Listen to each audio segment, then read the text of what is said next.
ఈరోజు జగన్మోహన్ రెడ్డి చేస్తున్నటువంటి జైలు యాత్రలన్నీ సిగ్గుండాలి. స్వాతంత్ర దినోత్సవం జరుగుతూ ఉంటే ఇంట్లో నుంచి బయటకు వచ్చి కార్యాలయానికి వచ్చి జాతీయ జెండా ఎగరేయలేనటువంటి వ్యక్తి, జాతీయ పతాకం ఎగరేయడానికి సమయాన్ని కేటాయించలేనటువంటి వ్యక్తి,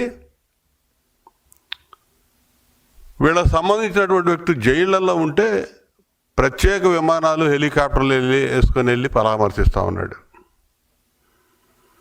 మద్యం కుంభకోణంలో పక్కా ఆధారాలతో మిథున్ రెడ్డి జైల్లో ఉన్నాడు. వాళ్ళ నాయకులందరూ క్యూ కడతా ఉన్నారు. రేపు ఎల్లుండో జగన్మోహన్ రెడ్డి కూడా వెళ్ళబోతా ఉన్నాడంట.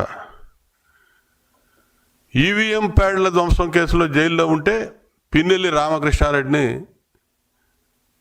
జైలుకి వెళ్ళి పరామర్శించి వచ్చాడు. మహిళను హత్య చేసి జైల్లో ఉంటే నందిగాం సురేష్ని జైలుకి వెళ్ళి పరామర్శించి వచ్చాడు. ఒక వ్యక్తిని కిడ్నాప్ చేసి ఒక ఎస్సీ దళితుడిని బెదిరింపులు పాల్గొన్నటువంటి ఆ కేసులో జైల్లో ఉంటే వల్లభనేని వంశీని జైలుకి పోయి పరామర్శించి వచ్చాడు. అక్రమ మైనింగ్ కేసులో అరెస్ట్ అయ్యి జైల్లో ఉంటే కాకాణి గోవర్ధన్ రెడ్డిని పరామర్శించాడు. ఇదొక ఫార్స్గా మారింది, వీళ్ళకి అలవాటుగా మారిపోయింది. వీళ్ళు జైలుకి వెళ్ళటం, వీళ్ళు క్యూ కట్టడం, వాళ్ళ నాయకుడిని తీసుకుపోవటం. ఈరోజు అక్రమ మద్యం, కల్తీ మద్యం, నాసిరకం మద్యం దాగి వీళ్ళ ధనదాహానికి 30,000 మంది చనిపోయారు. లక్షలాది మంది దీర్ఘకాలిక జబ్బులతో బాధపడుతూ ఉన్నారు, అనారోగ్యాల పాలైపోయారు. వాళ్ళ ఆరోగ్యం పూర్తిగా దెబ్బతినిపోయింది. పరామర్శించవాలని 30,000 మంది చావులు ఉన్నాయి.